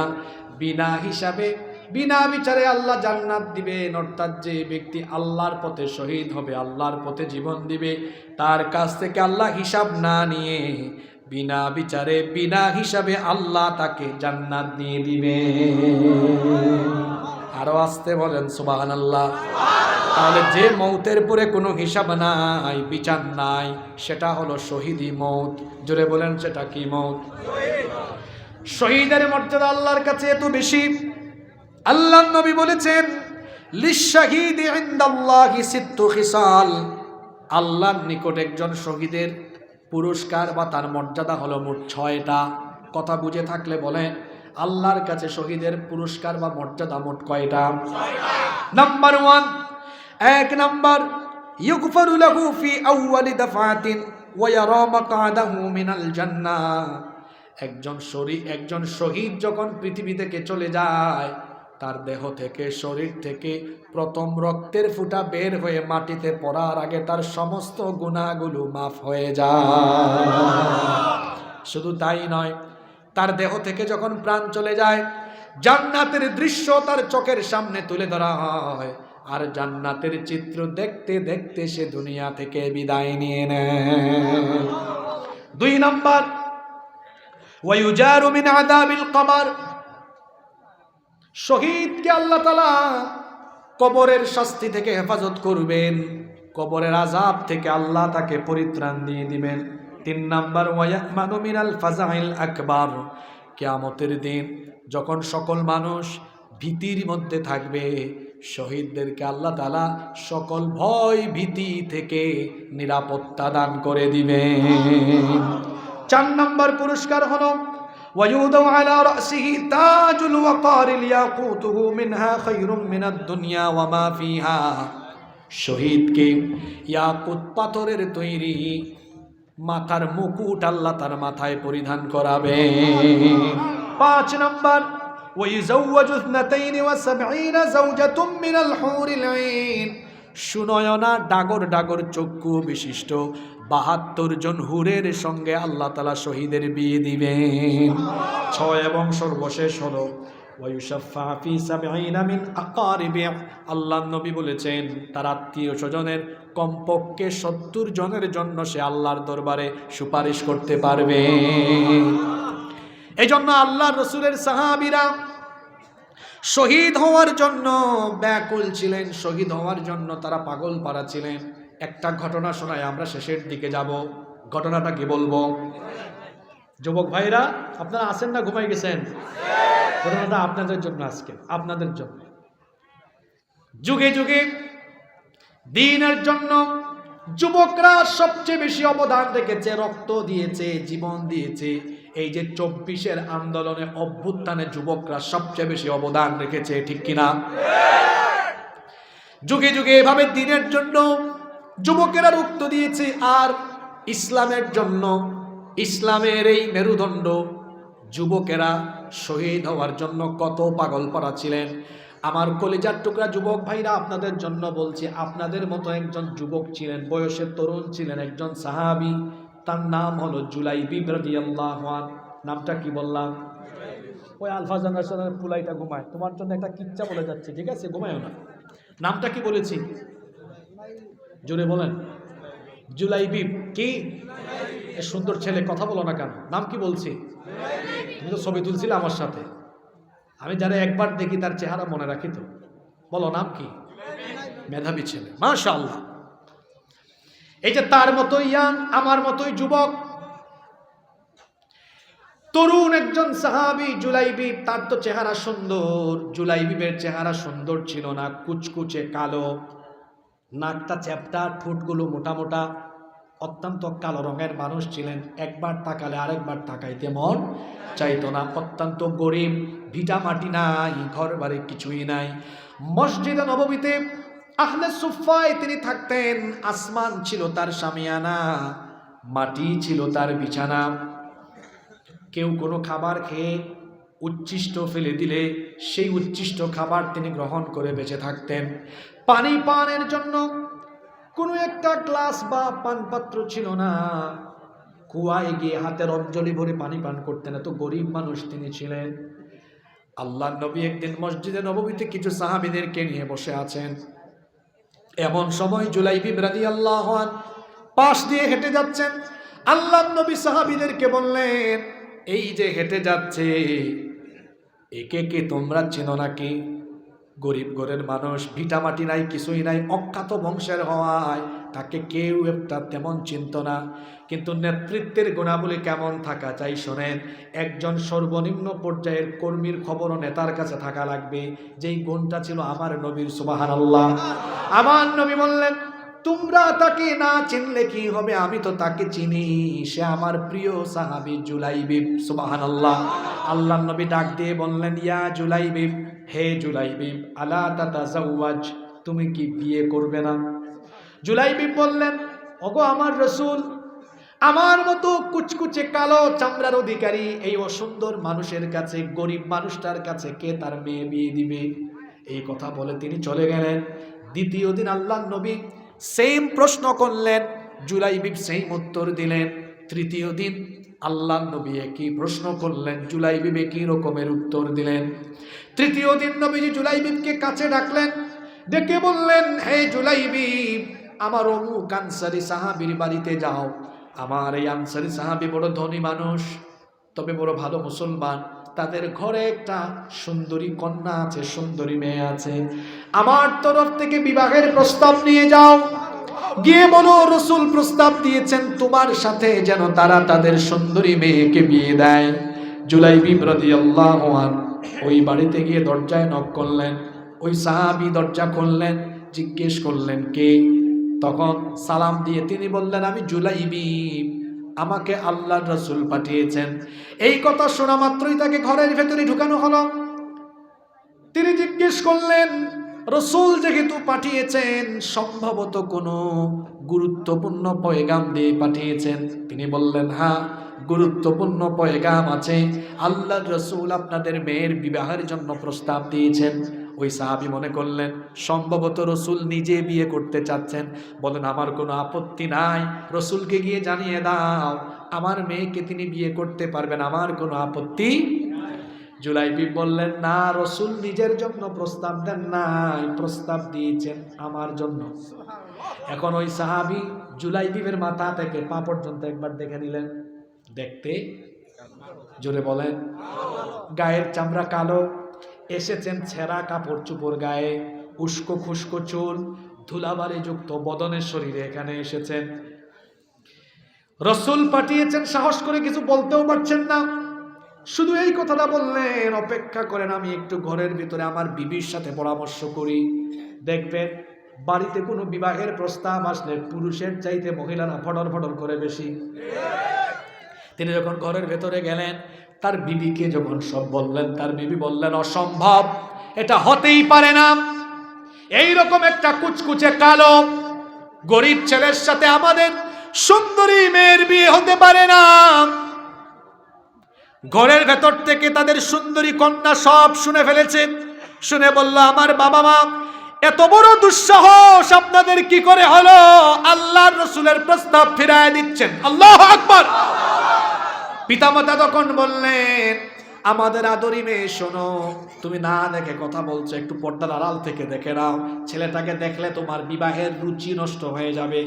মেয়েটা এবার বলল, আমার দেখার দরকার নাই, চিন্তা করারও দরকার নাই, রাসূল আমার জন্য যাকে ঠিক করেছেন না দেখে চিন্তা ভাবনা ছাড়া আমি রাজি হয়ে গেলাম। বিয়ে হয়ে গেছে। বিয়ে, আপনারা আছেন না ঘুমাই গেছেন? একজন তরুণ বা তরুণী, যুবক বা যুবতীর জন্য তার জীবনের আকাঙ্ক্ষার একটা রাত হলো বিবাহের প্রথম রাত, বাসর বা ফুলসজ্জার রাত। সেই রাতে তিনি তার স্ত্রীর কাছাকাছি আছেন। এমন সময় জুলাইবিবের কানে আওয়াজ ভেসে আসলো, ঘরের বাহির থেকে আওয়াজ আসলো, আইনা জুনুদুল্লাহ, আল্লাহর সৈন্যরা কোথায়? রাসূল যুদ্ধের ডাক দিয়েছেন, যুদ্ধের দামামা বেজে উঠেছে। আল্লাহর রাসূলের সৈনিকরা কোথায়? তীরের শলা থেকে যেমন তীর খুব দ্রুত গতিতে বের হয়ে চলে যায়, ঠিক তেমনি ভাবে জুলাইবিব তার স্ত্রীর কাছ থেকে দ্রুত বিদায় নিয়ে উলঙ্গ তরবারি হাতে নিয়ে যুদ্ধের ময়দানে গিয়ে 7 জন কাফেরকে জাহান্নামে পাঠিয়ে তিনিও শহীদ হয়ে গেলেন। আল্লাহু আকবার। এই যুদ্ধ যখন শেষ হয়ে গেল, আল্লাহর রাসূল যুদ্ধের ময়দানে আসলেন। এসে সাহাবীদেরকে বললেন, যারা শহীদ হয়েছে সবার লাশগুলো আমার সামনে আনো। আল্লাহ তার রাসূলকে জানিয়ে দিয়েছেন, ওই যে আপনার প্রিয় জুলাইবিব, যার বিয়ে আপনি দিয়েছেন, সে শহীদ হয়ে গেছে। আল্লাহর নবী সবার লাশ দেখে দেখলেন এখানে জুলাইবিবের লাশ। আল্লাহর নবী তখন বললেন, কি ব্যাপার? সবার লাশ এখানে আছে, কিন্তু আমার জুলাইবিবের লাশ কোথায়? আমার হাবিব, জুলাইবিব নয়, আমার হাবিবের লাশ কোথায়? সাহাবীরা বললেন, এটা বড় আশ্চর্য কথা, আপনার হাবিব আবার কে? আমরা তো তাকে চিনলাম না। আল্লাহ রসুল বললেন, তোমরা আমার হাবিবকে চেনো না, দাঁড়াও আমার হাবিবকে আমি আজকে নিজেই খুঁজে বের করবো। সুবহানাল্লাহ। রসুল এবার নিজেই যুদ্ধের ময়দানে খোঁজাখুঁজি আরম্ভ করলেন। খুঁজতে খুঁজতে তিনি দেখেন 60টা লাশের পাশে একটা লাশ পড়ে আছে। আল্লাহ নবী সেখানে গেলেন, গিয়ে দেখলেন মুখের উপরে প্রচণ্ড ধুলাবালু। আল্লাহ নবী তার নিজের হাত মুবারক দিয়ে ধুলাবালু সরালেন। এরপরে দেখলেন এটাই তার হাবিব। আল্লাহ নবী ডেকে বললেন, সাহাবীরারে আসো, এসে দেখে যাও এটা আমার হাবিব জুলাইবিব। সুবহানাল্লাহ। আল্লাহ নবী এবার বসে গেলেন, বসে জুলাইবিবের দেহ মুবারককে তার আল্লাহ রসুলের কুল মুবারকে রাখলেন, কুলের উপর রেখে বললেন, আহারে জুলাইবিব, নতুন বিয়ে করে বাসর সজ্জায় নিজের বউয়ের সাথে বাসরও করলা না, আমার জন্য, আমার আল্লাহর জন্য তুমি জীবন দিয়ে দিলে। তুমি আমাকে এত ভালোবাসো, আমি আজকে বললাম তুমি আমার, আমি তোমার। এইভাবে করে তরুণেরা, যুবকেরা আল্লাহর দ্বীনের জন্য রক্ত দিয়েছেন, জীবন দেওয়ার জন্য পাগল ছিলেন। যদি সময় এরকম সামনে আসে, আল্লাহর দ্বীনের জন্য, ইসলামের জন্য, মুসলমানদের জন্য জীবন দেওয়া লাগে, শাহাদাতের নজরানা পেশ করা লাগে, যুবকরা কি ঘুমিয়ে থাকবে নাকি? আওয়াজ যুবকের মতো হয় না। যুবকরা ঘুমিয়ে থাকবে? শেষ একটা কথা বলি, আপনাদের এলাকায় অনেক বিল্ডিং আছে না? এই তো একটা বিল্ডিং পাশেই, এই যে বিল্ডিংটা বানাইলো ওনারা, এটা বিল্ডিং না মসজিদ? মসজিদ। এই মসজিদ বানাতে গিয়ে ইট, বালু, পাথর লাগছে কিনা? এটা বানানোর সময় কি সব ইট পাথর ব্যবহার হয়েছে, নাকি প্লাস্টারের সময় কিছু নিচে পড়ে গেছে? চলে বলেন, নিচে পড়ে গেছে না?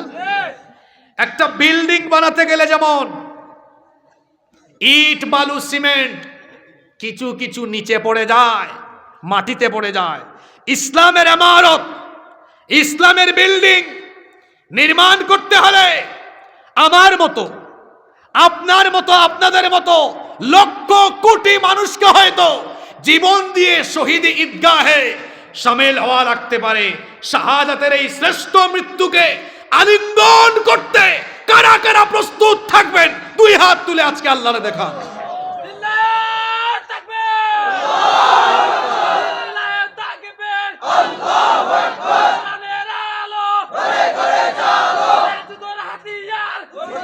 আল্লাহ সবার হাতগুলো কবুল করেন, বলেন আমিন।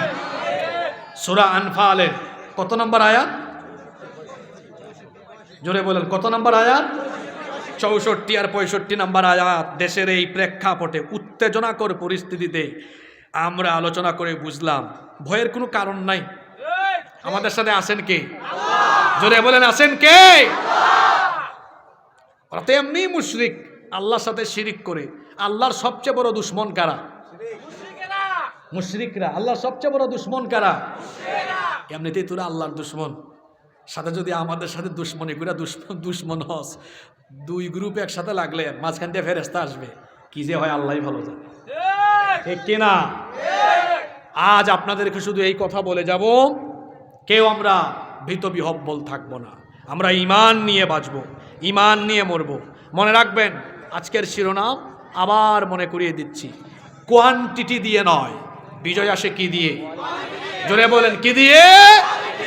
তাহলে কোয়ালিটি বাড়াইতে হবে। সেই কোয়ালিটি বাড়াতে হবে কেমনে? ঈমান বাড়াইতে হয় কি দিয়ে? ওটার কথাই তো বলছি, কি দিয়ে? এই যে আমার ভাইরা এত কষ্ট করে এত বছর মাহফিল পারেই নাই করতে, এই যে আয়োজনটা করলো, 1 বছর আপনারা শুনলেন, দায়িত্ব শেষ। তাহলে একটা সিলেবাস দিয়ে যায় আজকে, কোরআনের সাথে থাকলে ঈমান বাড়বে, কোয়ালিটি বাড়বে। আপনারা চান না কোয়ালিটি বাড়াইতে? তাহলে কোয়ালিটি বানানোর এখন এখানে ভালো ছাত্রও আছে। গজলটার আগে সিলেবাসটা দেই। ভালো ছাত্র থাকে, মিডিয়াম ছাত্র থাকে, দুর্বল ছাত্র। 3 গ্রুপের জন্য 3 রকমের সিলেবাস। কয় রকমের? একদিন মাহফিলে ওয়াজ শুনে শেষ না। দায়িত্ব হলো দুর্বল যারা আছেন কমপক্ষে ডেইলি 5 আয়াত অর্থ সহ ব্যাখ্যা সহ বাড়িতে পড়া। বলবেন তো কেমনে পড়তাম? তাফহিমুল কোরআন কিনবেন, তাফসির ফি জিলালিল কোরআন, মারিফুল কোরআন, তাফসিরে জালালাইন, তাফসির ইবনে কাসির, এগুলো বাংলায় বাজারে পাওয়া যায়। যে কোনো এক সেট কিনবেন, 2,500 টাকা দাম হবে, কিনে বাড়িতে রাখবেন, অর্থ সহ ব্যাখ্যা সহ। প্রতিদিন কয় আয়াত? জোরে বলেন। 5 আয়াত করে 10-15 মিনিট লাগবে। প্রতিদিন 5 আয়াত করে পড়লে কোরআনে কারীম সম্পূর্ণ শেষ করতে ক্যালকুলেটরে হিসাব করে বলতেছি 4 বছর লাগবে। কয় বছর? সিলেবাস বানায় দিয়ে যাচ্ছি। এটা কিন্তু একটু পরে জিজ্ঞেস করব। দুর্বল যারা মিডিয়াম আছেন 10 আয়াত করে পড়বেন, ডেইলি 10 আয়াত পড়ে অধ্যয়ন করলে লাগবে কয় বছর? 2 বছর। আর যারা বেশি মেধাবী, যাদের ইমান বেশি চাঙ্গা, সবল ইমানদার, কিছু আছে না অমর মার্কা, আছে কিনা? এদের জন্য 20 আয়াত। কয় আয়াত? কয় বছর লাগবে? মাত্র। দেখি তো সিলেবাসটা কে কে মনে রাখছেন।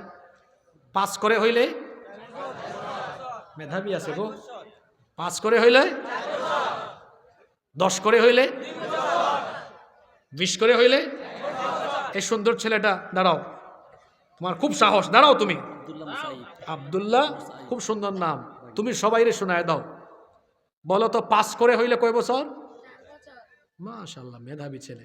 10 করে হইলে, 20 করে হইলে, মাশাআল্লাহ। বসো। আব্দুল্লাহ নাম যেমন সুন্দর, আল্লাহ তার আখলাককে সুন্দর বানিয়ে দেন।